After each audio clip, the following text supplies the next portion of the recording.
மாலே மணிவண்ணா மார்கழி நீராடுவான் மேலையார் செய்வனகள் வேண்டுவன கேட்டியேல் ஞாலத்தை எல்லாம் நடுங்க முரல்வன பாலன்ன வண்ணத்துன் பாஞ்சஜன்னியமே போல்வன சங்கங்கள் போய்ப்பாடுடையனவே சாலப் பெரும் பறையே பல்லாண்டிசைப்பாரே கோல விளக்கே கொடியே விதானமே ஆலின் இலையாய் అరుళేలోర్ యంబావాయ్.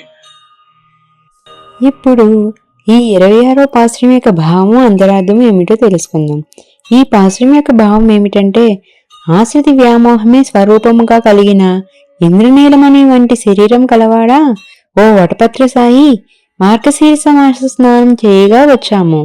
మా పూర్వులను ఈ స్నాన వ్రతాన్ని ఆచరించి ఉన్నారు. ఈ వ్రతానికి అవసరమగు పరిగ్రహములను నిన్న అర్థింపగా వచ్చాము. దయచేసి ఆలకింపుము. భూమండలం అంతయు వణుకు కలిగించినట్లు ధ్వనించే పాల వంటి తెల్లనైన శంఖములు, సరిగా నీ పాంజన్యం వంటివి కావలను. అతి పెద్దవైన పర వంటి వాద్యములు కావలను. మృదుమధురమైన కంఠములతో మంగళగానాలను పాడే భాగవతులను కావాలి. వ్రతంలో ముందుకు సాగే నిమిత్తం మంగళదీపం కావాలి. వ్రత సంకేతములుగా అనేక చాందినీలు కావాలి. లోకాలన్నింటినీ నీ చిరుబొచ్చులో దాచుకుని ఒక లేత మర్యాకు మీద పరుండున నీకు చేతకానిదేముంది స్వామి? కరుణించి మా వ్రతము సాంగోపాంగంగా పూర్తి అగినట్లు మంగళాశాసనం చేసి వీనిని ప్రసాదింపుము. దీని అంతరార్థం ఏమిటంటే, ఉపాయమో ఫలమో రెండునో భగవానుడే అని నమ్మిన గోపికలు వానిని స్తుతించి కీర్తించి ప్రసన్నుని చేసుకున్నారు. రేపల్లెలోని పెద్దల కోరిక మేరకు ఈ మార్గశీర్ష వ్రతాన్ని వర్షాలు కురియటం కోసమే గోపికలు చేస్తున్నారు.